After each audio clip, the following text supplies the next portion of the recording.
சங்கைக்குரியவர்களே, ஜனவரி மாதம் ஒரு புத்தாண்டு, துருத்து மாதம் ஒரு புத்தாண்டு, சித்திரை மாதம் அதுவும் புத்தாண்டு. ஜனவரி மாதம் என்பது கிறிஸ்தவர்களுக்கு புத்தாண்டு, துருத்து மாதம் என்பது பௌத்தர்களுக்கு புத்தாண்டு, சித்திரை மாதம் என்பது இந்துக்களுக்கு புத்தாண்டு. அவ்வாறாயின் முஸ்லிம்களுக்கு என்று ஒரு புத்தாண்டு வேண்டுமா இல்லையா? முஸ்லிம்களினுடைய ஆண்டினுடைய கணக்கை பட்டியலிடுவதற்கு ஒரு ஆண்டு தேவையா இல்லையா?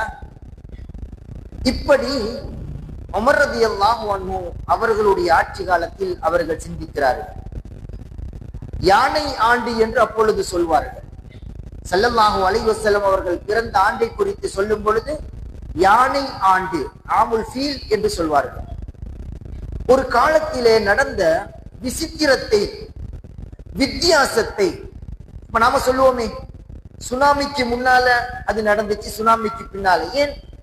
எங்களுடைய உள்ளத்திலே அந்த சுனாமி என்பது ஒரு பாரிய தாக்கத்தை ஏற்படுத்தியது.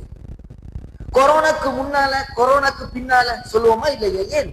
அந்த கொரோனா என்பது இந்த உலகத்தையே ஒரு ஆட்டி படைத்து எங்களுடைய உள்ளத்திலேயே ஒரு பயங்கரத்தை தூண்டிவிட்டது.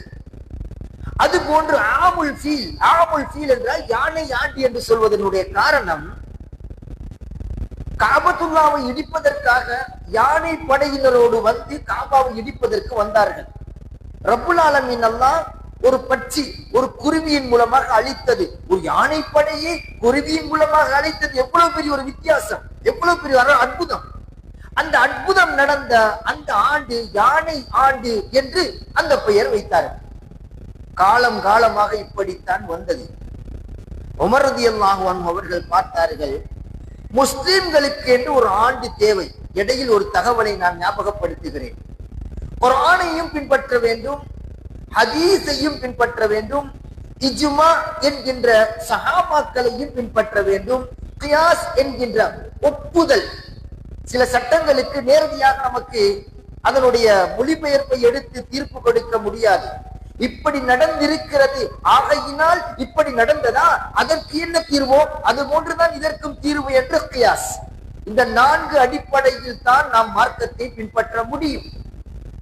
சில பேர் சொல்வதை போன்ற குர்ஆனை மாத்திரம் வைத்து நமக்கு மார்க்கம் பரிபூர்ணமாக பின்பற்றலாம், அல்லது ஹதீஸை மாத்திரம் வைத்து பரிபூர்ணமாக பின்பற்றலாம். குர்ஆனும் ஹதீஸும் மட்டும் போதும், இஜ்மா தேவையில்லை என்று சொல்லக்கூடியவர்களுக்கும் அறிந்தோ அறியாமலோ, தெரிந்தோ தெரியாமலோ ஹிஜ்ரி கணக்கை அவர்கள் இஸ்லாமிய ஆண்டாக எடுத்தே ஆக வேண்டும். ஏன்? ஸல்லல்லாஹு அலைஹி வஸல்லம் அவர்களுடைய காலத்திலோ அல்லது அவர்கள் சொல்லியோ ஹிஜ்ரியினுடைய ஆண்டு புத்தாண்டாகவோ முஹர்ரம் புத்தாண்டாகவோ யாரும் சொல்லவும் இல்லை, செய்யவும் இல்லை. ஸல்லல்லாஹு அலைஹி வஸல்லம் அவர்கள் சொல்லாத ஒரு பித்அத், ஸல்லல்லாஹு அலைஹி வஸல்லம் அவர்கள் செய்யாத ஒரு பித்அத்தை அபூபக்கர் சித்திக் ரலியல்லாஹு அன்ஹு அவர்களும் செய்யவில்லை. உமர் ரலியல்லாஹு அன்ஹு அவர்களுடைய ஆட்சியினுடைய கடைசி காலம் இந்த பித்அத்தை செய்கிறார்கள். ஏன் நான் பித்அத் என்ற வார்த்தையை சொல்கின்றேன் என்றால், நம்மில் நிறைய பேர் நினைத்துக் கொண்டிருக்கிறார்கள் பித்அத் என்றால் ஒட்டுமொத்தமாக எல்லா பித்அத்தும் வழிகேடு. இப்படித்தான் இன்ஜெக்ஷன் போடப்படுகிறது. பித்அத் என்ற வார்த்தையை இப்ப வளர்ந்து வரும் இளம் வாலிபர்கள் அல்லது வளர்ந்து வரும் இளம் உலமாக்கள் என்று கூட சொல்லலாம். வளர்ந்து வரும் வெளிநாட்டுக்கு போயிட்டு ஆலிம்சாவாக வரக்கூடியவர்களையும் சேர்த்துக் கொள்ளலாம். பித்அத் ஹராம், முடிஞ்சு போச்சு. பித்அத் ஷிர்க், முடிஞ்சு போச்சு. குல்லு பித்அத்தின் வலாலா, ஹதீஸ் இருக்குதாப்பா, இல்லைன்னு சொல்லலையே.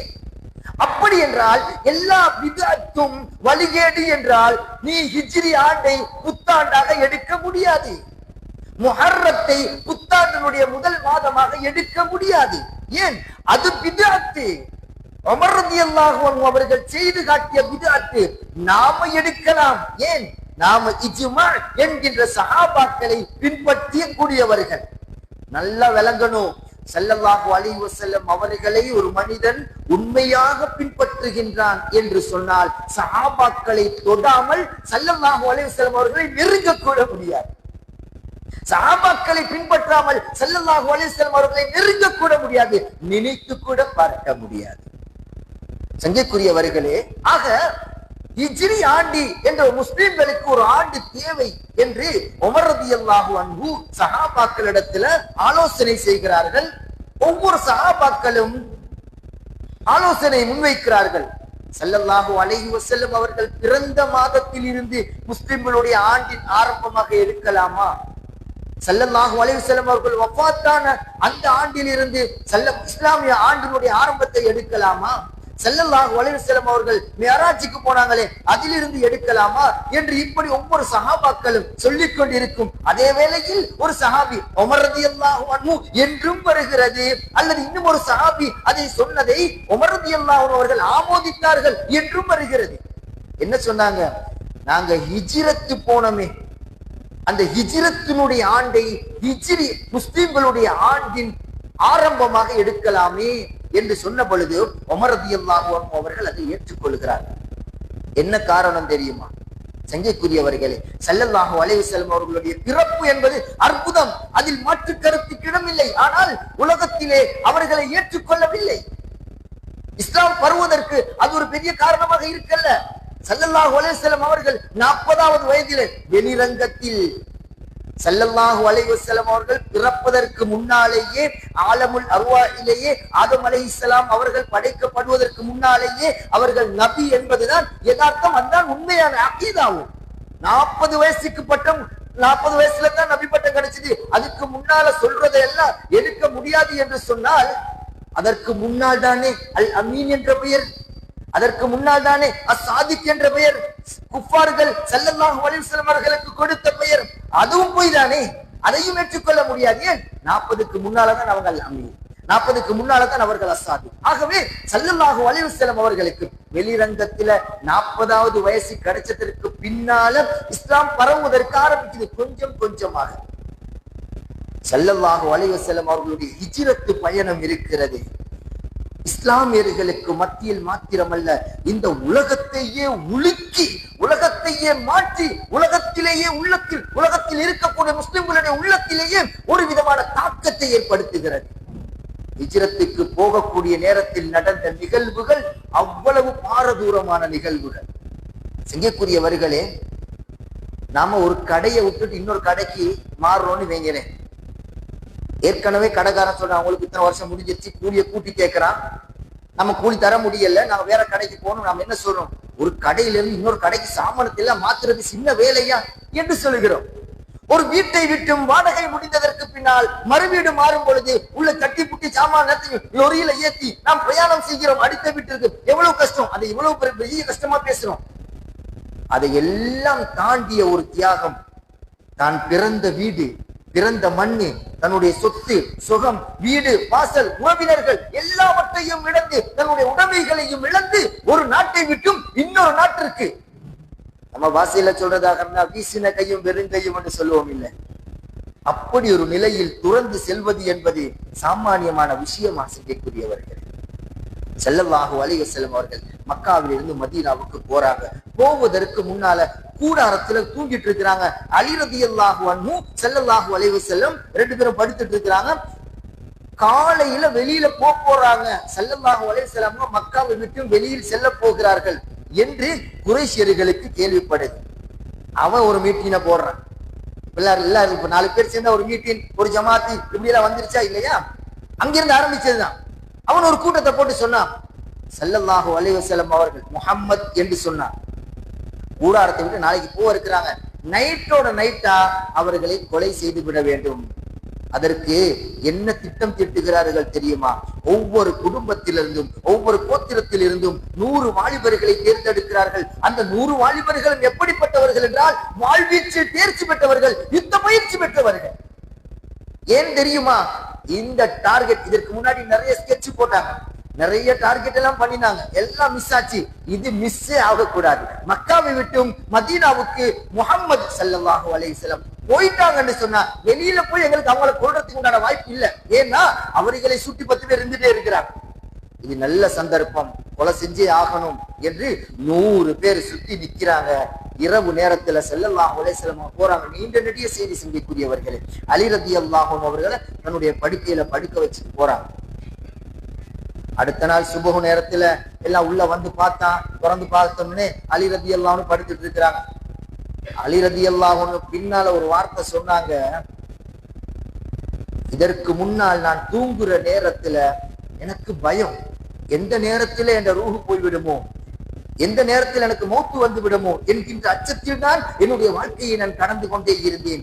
எப்பொழுது ஸல்லல்லாஹு அலைஹி வஸல்லம் அவர்கள் அலியே ரலியல்லாஹு அன்ஹு என்னுடைய படுக்கையில் நீங்கள் படுத்துக் கொள்ளுங்கள், இங்கே சிலருடைய அமானிதம் எனக்கு கொடுக்கப்பட்டிருக்கிறது, சில பேர் அமானிதமாக எனக்கு சில பொருள் தந்திருக்கிறாங்க, இந்த பொருட்களை எல்லாம் ஒப்படைத்து விட்டு மதீனாவுக்கு வந்து என்னை சந்தியுங்கள் என்ற வார்த்தையை எப்பொழுது ஸல்லல்லாஹு அலைஹி வஸல்லம் அவர்கள் எனக்கு சொன்னார்களோ அப்பொழுதிருந்து அன்னைக்கு நைட்டு, அன்று இரவு நான் நிம்மதியாக உறங்கியதை போன்று என்னுடைய வாழ்நாளில் ஒரு நாளும் நான் உறங்கியதில்லை. எந்த கட்டம்? இப்போ ஒரு விஷயத்தை நம்ம யோசிக்கணும். நாம என்ன செய்யறோம்னா, ஒரு குர்ஆன் ஆயத்து நமக்கு சொல்லப்படுகிறது என்றால் நம்ம புத்தியோட யோசிச்சு பார்க்கிறோம், இந்த குர்ஆன் ஆயத்து சரி வருமா, நம்ம யோசிச்சு பார்த்தா செட் ஆகிற மாதிரி தெரியலையே. ஒரு ஹதீஸ் நமக்கு சொல்லப்படுகிறது, நம்ம யோசிச்சு பார்க்கிறோம், இந்த ஹதீஸ் கொஞ்சம் புத்திக்கு வித்தியாசமா இருக்கு, இது சரி வருமா, ஒருவேளை கட்டுக்கதையாக இருக்குமோ என்று ஹதீஸையும் குர்ஆன் ஆயத்தையும் நாம் புத்தியை வைத்து தீர்த்து பார்க்கிறோம். அறிவிலேயே சிறந்தவர்கள் ஸல்லல்லாஹு அலைஹி வஸல்லம் அவர்கள் சொன்னார்கள், நான் அறிவின் பட்டணம் என்றால் அதன் தலைவாயில் அலி என்று சொல்லும் அளவுக்கு அறிவில் சிறந்த அலி ரலியல்லாஹு அன்ஹு கொஞ்சமாவது யோசிச்சிருக்கணுமா இல்லையா? நம்மள போல யோசிச்சிருக்கணுமா இல்லையா? எப்படி யோசிக்கணும்? என்ன சுத்தி 10 பேர் 100 பேரு வாழ வச்சிட்டு இருக்கிறான், சும்மா இருங்கன்னாலே பயந்து பயந்து இருப்போம், உங்க படுக்கையில படுத்துட்டு வேற இருக்க சொல்றீங்க இல்லை நாயகமே என்று நம்மை போன்ற சிந்தனை உள்ளவர்கள் கேட்கணுமா இல்லையா? அறிவுக்கு வேலையே இல்லை. அல்லாஹ் ரசூல் மார்க்கம் என்று வந்தால் ஓ அறிவை தூக்கி குப்பையில போடு. அல்லாஹ் என்ன சொன்னான், ரசூல் ஸல்லல்லாஹு அலைஹி வஸல்லம் அவர்கள் என்ன சொன்னார்களோ அதுதான் மார்க்கம். சொன்னாங்களா இல்லையா? அன்னைக்கு நைட்டு தூங்கினதை போல என் வாழ்க்கையில நிம்மதியா ஒரு நாள் தூங்கினது இல்லை. யாருக்கு இந்த உறக்கம் வரும்? நாயகம் ஸல்லல்லாஹு அலைஹி வஸல்லம் அவர்களுடைய வார்த்தையின் மீது கொண்ட அந்த நம்பிக்கை அவர்கள் வாழ்க்கையாகவே எடுத்து வாழ்ந்தார்கள். இப்படிப்பட்ட ஒரு மகத்தான நிகழ்வு நடந்தது இந்த ஹிஜ்ரத்தினுடைய நேரம். ஆக எல்லோரும் கஷ்டத்தோடும் கவலையோடும் ஊரை விட்டும் போறாங்க. கர்ப்பிணி தாய்மார்கள், குழந்தையை சுமந்தவர்கள். இப்ப மக்காலிருந்து மதீனாவுக்கும் மதீனாலிருந்து மக்காவுக்கும் ட்ரெயின் போட்டிருக்காங்க, 300 கிலோமீட்டர் ஸ்பீட்ல போகுது. அப்படி போனாலே 2.25 மணித்தியாலும் 2.5 மணித்தியாலும் எடுத்துட்டு மக்காலிருந்து மதீனாவுக்கு போறதுக்கு. அப்படியே உட்கார்ந்துட்டு போனா கூட எவ்வளவு அசௌகரியங்கள், எவ்வளவு கஷ்டம். இது வலிக்குது கால் வலிக்குதுன்னு சொல்லிட்டு இருக்கோம். நாங்க மக்காவில் இருந்து மதீனாவுக்கு கர்ப்பிணி தாய்மார்கள் குழந்தையை சுமந்தவர்களாக நடைபயணமாக சென்றார்களே, எவ்வளவு கஷ்டம். சின்ன பிள்ளைங்க எல்லாரும் போனாங்களே, வயசாளிகள். லம்ரத் இப்னு ஜுந்துப், இன்னொரு ரிவாயத்துல வருது லம்ரத் இப்னு ஈஸ் என்ற ஒரு சஹாபி, 100 வயசுக்கு மேல வாழ்ந்தவங்க, அவங்க படுத்த படுக்கையில் இருக்கிறாங்க. எல்லாரும் போயிட்டாங்க. ஸல்லல்லாஹு அலைஹி வஸல்லம் சஹாபாக்கள் மக்கா விட்டு போயிட்டாங்க.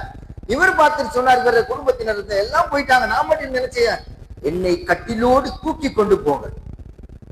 பழைய ஆட்கள் சொல்லுவாங்க ஊர் கட்டில என்னமோன்னு சொல்லுவாங்க நினைக்கிறேன், படுக்கையில் அப்படி மடக்கிட்டு கூட போலாம். 4 பேரு அவர்களை சுமந்து செல்கிறார்கள். எவ்வளவு பெரிய ஒரு தியாகம், எவ்வளவு ஒரு கஷ்டம். பிறந்த இடத்தை விட்டும் ஒரு நாட்டை கடந்து செல்வது என்பது சும்மா போகல, சுத்தி பார்க்க போகல, ஜொலியா இருக்க போகல. உயிருக்கும் உடைமைக்கும் பாதுகாப்பு இல்லை.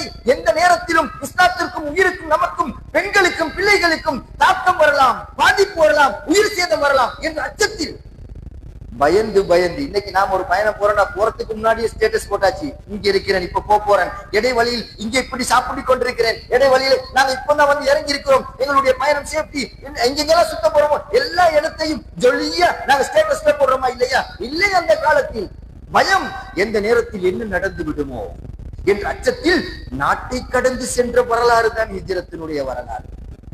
சுமந்து செல்ற நேரத்துல இட வழியில வயசாலில 100 வருஷம் கடந்துட்டாருல, அவர் வஃபாத் ஆயிட்டாங்க அந்த சஹாபி. இப்ப சஹாபாக்கள் பேசிக் கொண்டார்கள், ஹிஜ்ரத்தினுடைய முழுமையா மதீனாவுக்கு போய் சேர்ந்திருந்தா ஸல்லல்லாஹு அலைஹி வஸல்லம் அவர்கள் சொன்னார்களே, ஹிஜ்ரத் மேற்கொண்டால் அல்லாஹ் அவர்களுடைய எல்லா பாவங்களையும் மன்னித்து விடுகிறான். ஹிஜ்ரத் போனவர்களுக்கு சொர்க்கத்தில் தனியான ஒரு இடம் இருக்கிறது, ஹிஜ்ரத் போனா அப்படி இருக்கும் இப்படி இருக்கும் என்று ஸல்லல்லாஹு அலைஹி வஸல்லம் அவங்க சொன்னாங்களே, அந்த பாக்கியத்தை இழந்து விட்டாரே என்று சஹாபாக்களின் சில பேர் கவலைப்பட்டாங்க. வஃபாத்தானவர்களை நல்லடக்கம் செய்துவிட்டு மதீனாவுக்கு சென்று நடந்த நிகழ்வை ஸல்லல்லாஹு அலைஹி வஸல்லம் அவர்களிடத்துல சஹாபாக்கள் சொன்ன பொழுது அல்லாஹ் வஹி இறக்குகிறான். وَمَن يَخْرُجْ مِن بَيْتِهِ مُهَاجِرًا إِلَى اللَّهِ وَرَسُولِهِ அல்லாஹ்வுக்காக ரசூலுக்காக யார் ஒரு மனிதன் தன்னுடைய வீட்டை விட்டு ஹிஜ்ரத் செய்ய வெளியே வருகிறார்களோ சும்ம யுத்ரிகுல் மௌத், மௌத் வந்து அவர் மௌத்தா போனாலும் ஃபக்கத் வக்கஅ அஜ்ருஹு அலல்லாஹ், அல்லாஹ் அவர்களுக்கு ஹிஜ்ரத் போன கூலி எந்த கூலியையும் குறைக்க மாட்டான், அவர்களுக்கு பரிபூர்ணமான கூலி கிடைக்கும். ஹிஜ்ரத் போனவங்களுக்கு சாமானியமான விஷயம் இல்ல.